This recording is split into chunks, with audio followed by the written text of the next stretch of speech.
welcome to Mock the Week. I'm Dara O'Brien. Joining me this week are Andy Parsons, Holly Walsh and Russell Howard, Frankie Boyle, Hugh Dennis and Stuart Francis.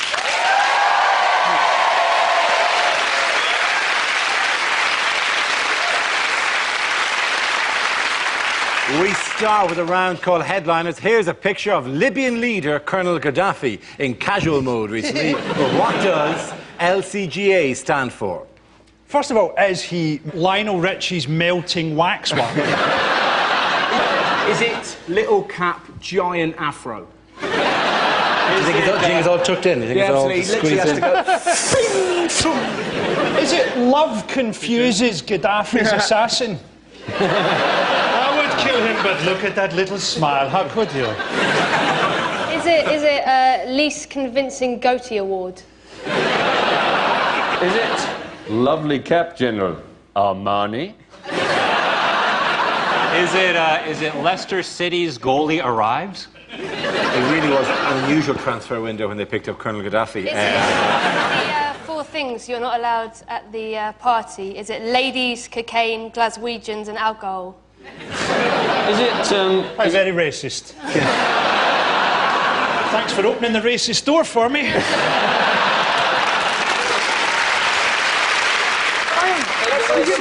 Do you actually have a racist door? I always imagined it was more like... children's show. Yeah, exactly. Hello, children, shall we open the racist door? Who's behind? Oh, it's Ching Chong Chinaman. at the risk of being satirical, is it just Lockerbie cover-up, Gordon agrees? Fucking Radio 4 now, Dennis. With your correct sounding answer. Is it what George Bush used to call him? Little crazy goddamn Arab. I know Who this will be one, appearing actually. behind the racist door in the next edition of Frankie's Funhouse on CBeebies. That's a different show altogether. It's my late night show, Dara. If you look at it really closely, the answer is Leonard Cohen's great aunt. I'm genuinely going to have to get a correct answer. Libyan Colonel... Oh, no, Libyan celebrate Gaddafi's anniversary. It is, of course, well done, Hugh. Yes, the answer I was looking for was Libya celebrates Gaddafi anniversary. The colonel seized power at a military coup 40 years ago this week. How time flies. And the country marked the occasion with 6 days of extravagant and compulsory celebration. How was it? Did you enjoy it? It was absolutely fantastic. I had a whale of a time. Every time the dips, Dara, were absolutely outrageous. I would imagine that was top quality hummus, all right. Yeah. It was fantastic. They compared it, didn't they? He said that it would be a celebration on the same lines or even better than Beijing 2008, didn't they? And the reason he said that was because apparently, as well as fireworks and stuff, they've got the world's biggest tent. Yeah. That was the major... Which isn't even true. The biggest tent in the world is the one Vanessa Feltz uses when she goes to Glastonbury.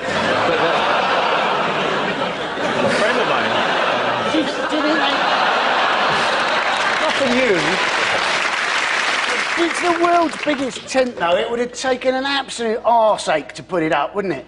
Do you think they just spent ages... Andy, you're putting your tents up wrong. Yeah. They had the Italian red arrows at it. To me, all the red arrows are just cowards, aren't they? Highly skilled pilots who, while we're at war, choose to perform at country air shows. Have you seen any action recently? Yes, Farnborough. I killed a family having a picnic.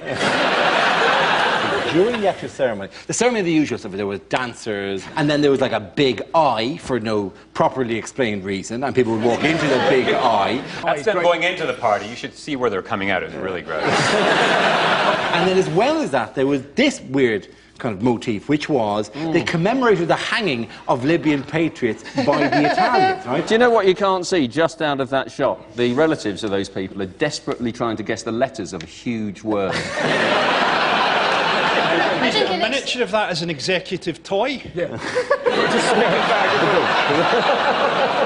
It's almost like Libya forgot about Gaddafi's 40th anniversary and had to pick up a stage show on the way home.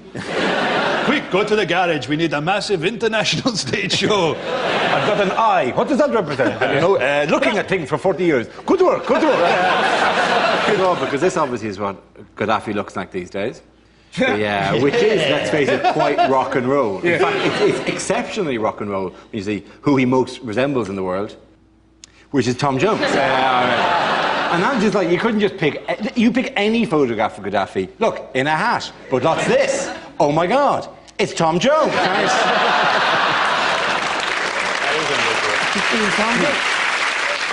Who was at it? Who attended, by the way? Well, no one, really. There was one world leader who came, didn't he, in the morning? That was Berlusconi. Berlusconi accepted the invitation when he heard that Jordan was going, although he left early when he found out it was the country. Because it's always going to be a different party once Berlusconi goes. You know, like, oh, cancel the cat-headed women, send someone out to buy Boggle and Scattergoose. They'd one Western leader at it, and that was because, like, Mugabe and various people are right, but they also had, excitingly, the President George Abella of Malta and his wife, Margaret. Which just sounds like the most, like they drove there with a caravan. Traffic Vodovich coming over. All the way through, go, oh, hot, isn't it hot? Oh, it's hot. Oh, these sheep's eyes don't agree with me. They were worried, weren't they, that Al Megrahi was actually going to show up. And it's a 6-day festival, and Gaddafi is a maverick. There were loads of pictures of Al Megrahi, weren't there? There were. And you're thinking at some stage, not only will there be all the Scottish flags flying again, but you quite expect Gaddafi to wear a Celtic scarf, have a little kilt, be eating porridge oats, watching somebody toss the caber, going, ah! Can you excuse me while I just lock the racist door? It's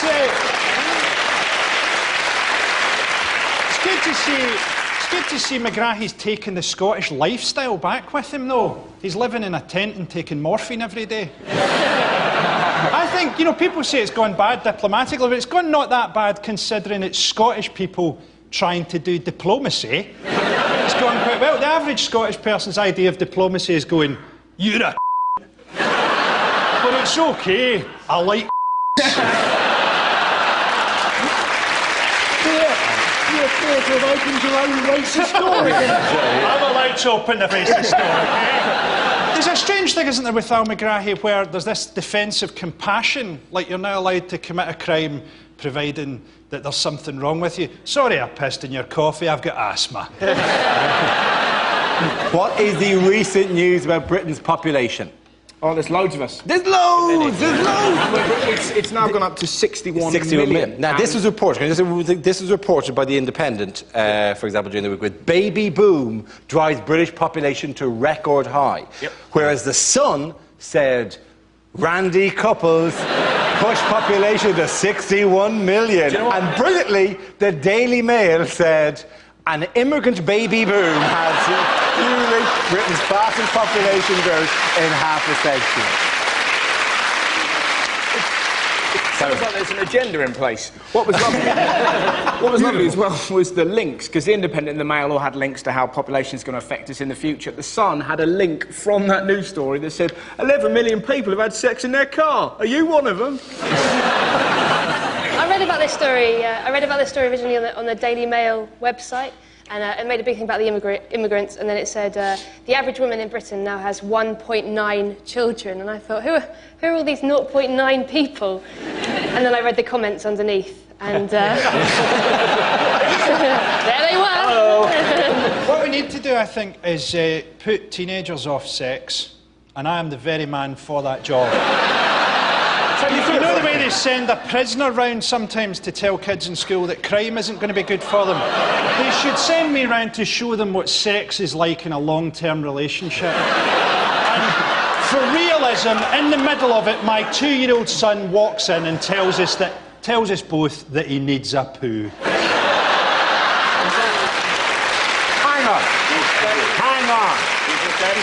Hang on 1 second. Oh, I've just got You can lock the racist door, but you can't lock the bedroom door.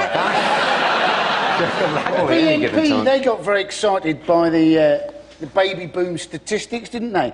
And you know, like Jerry Adams used to, when he was on the news, they always had to dub his voice, didn't they? I think for the BNP, whenever Nick Griffin's on the news, they should dub his voice with the voice of Joe Pasquale. I think it'd be funny if it was Mr. T. Sorry. It was, yeah, I was going to say, or like a Jamaican. In a patois. Come over here. BNP here. Trying to steal my jobs and ting. He's great. When he Steel drums in the background. Does anyone hear a creaking door? We need to do some serious things to tackle the population problem, right? First of all, we should get Fiona Bruce during Antiques Roadshow to every 30 seconds go, boo! And secondly, we need a security firm patrolling Kerry Katona's vagina 24/7. Okay, at the end of... At the end of that round, the points go to Russell, Holly and Andy. Now we play a round called Colonel Gagaffey. This game involves Holly, Stuart, Andy and Russell, so if you could make your way to the performance area, please. This is where we test our performers' stand-up skills. We spin our news generator, it settles on a topic, and anyone can volunteer jokes about the chosen subject. The winners are the people I judge who produce the funniest stuff. OK, here we go. Let's spin the wheel. The first subject is international relations. Who wants to come in on that? Andy Parsons. Now, the new head of the Tamil Tigers, he's been arrested by Sri Lanka. Now, I always think the Tamil Tigers, they don't really sound like a terrorist group, do they? I always think they sound more like a rugby league team. It seems that even the terrorists are resorting to marketing techniques to try and get more members. Are we soon going to have the Al-Qaeda Rhinos? Will it be the Israeli Broncos against the Hamas Cowboys? Maybe it's not even the real IRA. Maybe it's Real IRA. Thank you very much, Andy Parsons. OK, let's spin the wheel again. Subject is dating. Who wants to come in on that? Holly. My favourite way of meeting people at the moment is this thing called Close Encounters, or I Seek You. You might have seen this. It's the people who text into the free newspapers. And they go things like, I was the girl in the grey jacket. You were the guy reading the book on the train. Call me. Have you seen these? I saw one the other day that said, I was the guy in the skin-tight orange vest top. You were the girl pointing and laughing. Call me. I was the guy in the tweed jumpsuit. You were any woman. Call me. My friend works for the only newspaper in Guernsey, and she said they tried to run one of those I Seek You columns, but they had to drop it after a week, because it was like, I was the guy in the white apron, and everyone's reading and going, oh, that'll be Dave. There's only 7 people on this island, you stalker. Thank you very much, Holly. OK, that leaves it with Stuart and Russell. Let's spin the wheel. The next topic is the Consumer Society. Russell. It's all a bit much, isn't it? I went into a shop the other day that said, why not try a guilt-free wrap? You're like, don't make sandwiches evil. Sandwiches are lovely. The bacon sandwich, one of the loveliest things in the world. What is a bacon sandwich? Essentially, it's bread giving a dead pig a cuddle. It's a lovely thing. I love you, Mr. Pig. Why do the Jews hate me? It's lovely. I was really down about it, and then I saw this wonderful thing that I think could only happen in the West Country. The bloke behind the counter in this shop yawned. The bloke in front of him, who did not know him, popped his finger in his mouth and went, ooh, yawn rape, and I nearly died. I had never seen a yawn rape, and now you've learned about it, you can't not do it. You'll be on a bus, you'll see an yawn rape, you can't help it. Did the bloke behind the counter headbutt him? No, he didn't. The bloke behind the counter giggled and went, it's a good job I didn't fart, wasn't it? And you're sat there going, well, the world is a better place. Thank you very much, Russell. OK, Stuart, let's see what you've been left with. Let's spin the wheel. The next topic is health. Oh, that was a long walk. OK, health.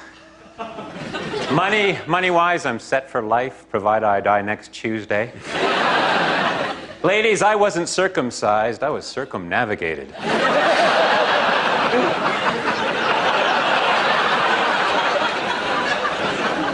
Just because I have arthritis doesn't mean I can't live a normal whole.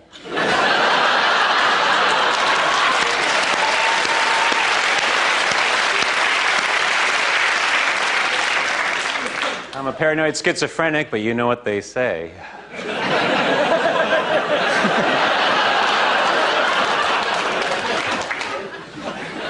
Unfortunately for agoraphobics, the cure is just around the corner. My manic depressive buddy was attacked by a bipolar bear. My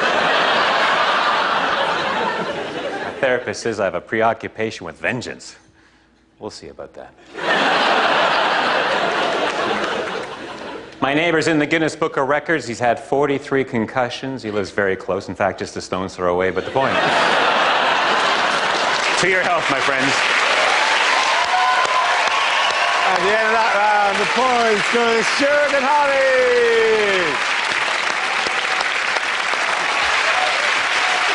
Our next round is called If This Is the Answer, What is the Question? On the board of 6 categories. Holly, which category would you like? Media. OK, media it is. The answer is 200 hours. What is the question? Is it, what amount of drinking can the average Scot fit into a happy hour?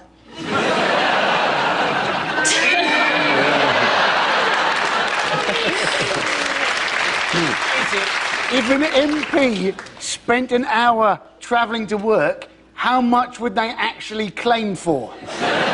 Is it over an infinite amount of time, an infinite number of monkeys would eventually write the complete works of Shakespeare? How long would it take 2 monkeys to write Hollyoaks?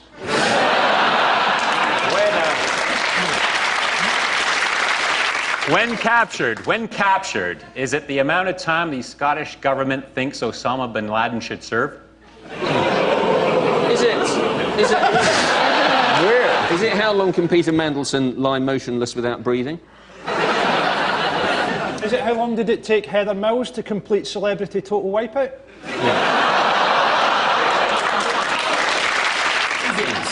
At what point does masturbation become self-harm? Is it how long does Adrian Chiles spend in makeup before the makeup lady says, "Fuck it, there's nothing else I can do"?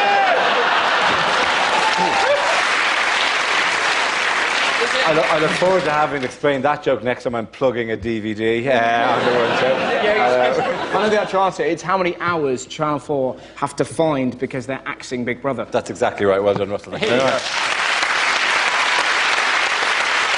The question I was looking for was, how many hours of their primetime schedule will Channel 4 have to fill after cancelling Big Brother? This is a story that the broadcasters announced the cancellation of the long-running reality show. Big Brother will now run only until 2010. Why has the show been cancelled? Ratings, isn't it? Yes, it is. It's the lowest ratings. It's gone down to 2 million. It was at 13 million. But I think they should never have had different series anyway. They should just kept the first lot in there for... for a decade. That would be great. Just to see how long it takes them to eat each other. I think that's what...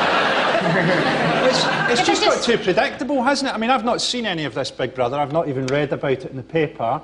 But I can say with confidence that the gay one's a bit annoying, the lesbian's a bit bossy, it's a shame for the one with special needs, and the racist one stands a good chance of winning. The thing is, it did change. It changed the language of television, Big Brother, in many, many ways. I mean, there was the voting people out and tasks, and the secondary programme. That's the big thing that they did, which not enough shows do. I would love to hear at the end of Newsnight where they go, for more on this story, why don't we go over to BBC Three and see who's joining Paxo in the Newsnight jacuzzi? I think it's a shame that it's gone because, you know, now if you want to watch a room of strangers sleeping, you have to do it the old-fashioned way with a ladder. I would like Brother's a little bit like, when it's on telly, it's a little bit like, you know when you see a dog just rubbing its arse on carpet? It's a bit like that. You just watch it, don't you? You kind of watch that for 5 minutes and then you go, what have I been doing for 5 minutes? And the dog seems to look at you and go, you know what you've been doing. Exactly it, though, isn't it? Because everyone's going, are they going to replace it with drama? Are they going to replace it with big documentaries? And you're like, no, everybody in Channel 4 is in a big room right now and every sentence they say ends with crossed with skins. Yeah. Let's do cash in the attic. Crossed with skins. Let's call it gash in the attic. Channel 4, if you're watching, my show that I propose to you is ready to roll out right now. Robot whores. Father and son teams build robot prostitutes in their sheds. Obviously, Craig Charles is still the presenter. Sergeant Bash looks very different. In other news, what scandals rocked the world of rugby recently? There's a thing called Bloodgate. Yeah, this is the story of a rugby player who basically has faked a blood injury so as he could get substituted. Yes, Tom Williams is his name. He was the worst actor in the world. There's footage of him, and he basically took a blood capsule out of his sock, put it in his mouth, right, fell over very dramatically, and then as he was being carried off the pitch, winked so as the TV cameras could actually see it. He's been banned for 4 months, but on the plus side, he has got a part in the opening sequence of Casualty. I thought it would have been a lot better if he'd hidden it up his arse and just come out of the scrum like, ah! You dirty bastards! He got the blood capsules. They came from a joke shop, I think, didn't they? Yeah. That'd be fantastic if everybody did that. If, you know, Eduardo goes down in the penalty area, you'll get a lot more sympathy if he comes up with an arrow sticking through his head. Do you know how they It's a invented ring. rugby? Do you know how they invented... You know the famous story? There's a wee boy at rugby school, Picked up a up ball. a football, Yeah. and his friends joined in. Yeah. And do you know the irony is that if his friends had beaten the shit out of him, they'd still have invented rugby. It's not even particularly look at him, for God's sake. He looks as him of Dawn of the Dead. He's gone too far with that. Like, he should be hanging at a shopping centre while 7 survivors with thought of shot. Like, he was like, oh no, there's an undead on the field for Harlequins. Clear the pitch, remember the undead is They here. do a thing called cutting and stitching. So basically what happens, before the game, they cut you, and then they stitch it up, and then if they're losing, they get you to open the stitches up in the middle of the game. That would basically mean you're pretty rubbish at rugby, innit? If they go around and go, Johnny, make sure you throw it. You, Steve, make sure you kick it. Russell, we're going to cut you. In case we're losing, we need you to pick the stitches thing is, it's out like- your wound, because you can't catch the ball or do the kicky with the ball. Yeah, you're just good for bleeding, all right? Who here congeals the worst? I think it's absolutely despicable. You'd never have this happening back in Canada. I defy you to name one Canadian athlete who's cheated. Is it a sport? It sort of seems to be men with no teeth fighting. It's like something we invented so that fat public schoolboys could have something to do when they weren't punching each other at a wedding reception. Apparently the game works. I'm not a rugby man to go to rugby school. Apparently the game works at the school level because there's a job for everyone in the class. As in the kid who's fast can go in the wing and the fat short kid can go in the front. It's really like Bash Street kids. Everyone has something to do. So And the it's kid who invented. likes using scalpels to cut the stitches. Yeah. So, like, there being a position for everybody in the class. I love the fact that at last there's something for emo kids and goths who've been cutting themselves for years. They're like, get out there. We can do with you on the team. Harlequins is a really odd name for a rugby. It sounds like it should be a soft-scented box of chocolates or something like that. What, is it like a spirit of mischief from the Commedia dell'arte? Is that Good God. It doesn't scream rugby, really, does it? You know. Well, it probably would if you squeezed it hard enough. Are you mistreating that harlequin again, Dennis? Yes! Okay, at the end of that round, points go to Frankie Hughes Stewart. Now we come to our final quickfire round called Scenes We'd Like to See. This is for everyone, so if you can make your way to the performance area, please.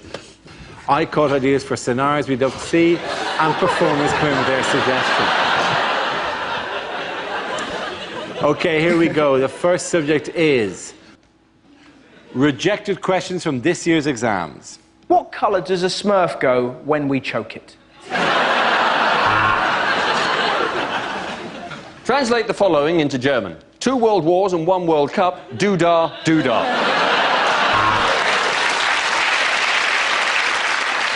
How many pepperami big boys could you feed to Victoria Beckham through a tube before she became visible to the human eye? What is the name of the force that pulls objects towards the centre of the Earth? Is it A, gravity, or B, magic? Katie Price is supposedly worth £8.5 million and has got a thriving TV career. Explain.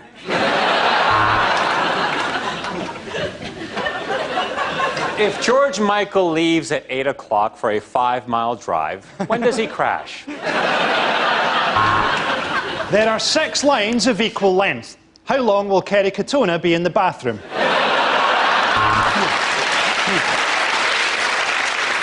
If a train is going at 70 miles per hour, how surprised would you be? What is amnesia? Is it A, memory loss, A, memory loss, or 4, Oh, the Battle of Hastings.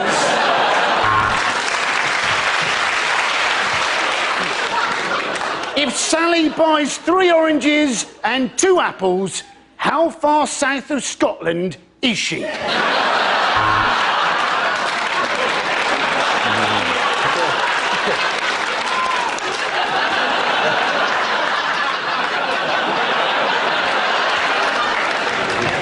Discuss the idea that Willy Wonka was a paedophile. What is amnesia? Is it A, memory loss?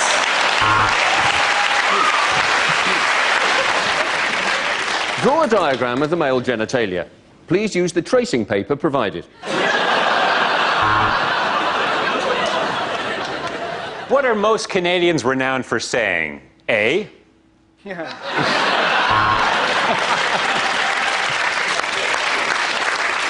English.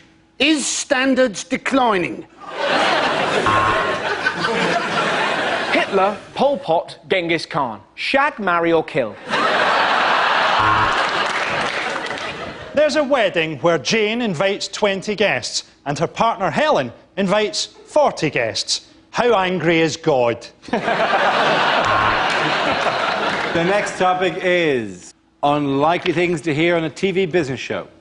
Well, the footsie has had its best day since March. It went shopping, had lunch with friends and took in a show before shagging a complete stranger it met in a bar. Our invention lets you know whether or not a girl fancies you. We call it beer. OK, Dragons, I've developed a system that lets you get your own seat on the bus, and it involves talking slightly too loudly then pissing yourself. This morning, I'm asking for £500,000. And with that, I will buy 500,000 lottery tickets.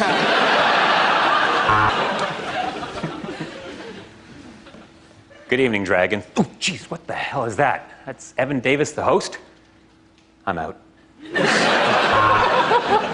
OK, we may have lost some money promoting Michael Jackson 02, but let's face it, I've just signed a deal for the new Oasis tour. Hello and welcome to Working Lunch, a show for people who are so good at business they're sat at home watching the TV in the middle of the fucking day.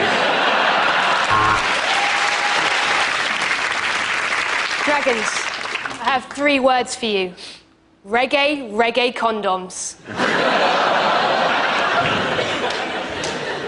The last task was easy, and yet you cocked it up. I only asked you to blow the bloody doors up. This week, the Dragons meet a retired Nigerian brigadier with an offer that sounds too good to be true. Today, there was a hard drop on the footsie, and I got a bruisey on my handy-wandy.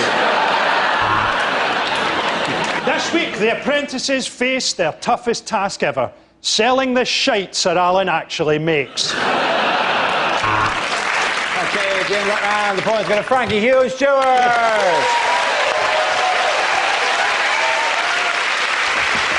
That's the end of the show. This week's winners are Andy Parsons, Holly Walsh and Russell Howard. Commiserations of Frankie Boys, Hugh Dennis and Stuart Francis. Thank you for watching. I'm Dara Breen. Good night. For festival highlights from Reading and Leeds, you can catch all the best bits by pressing the red button now. And how did we ever cook, clean or decorate without being shown how to by the TV expert? The funny side of them is next.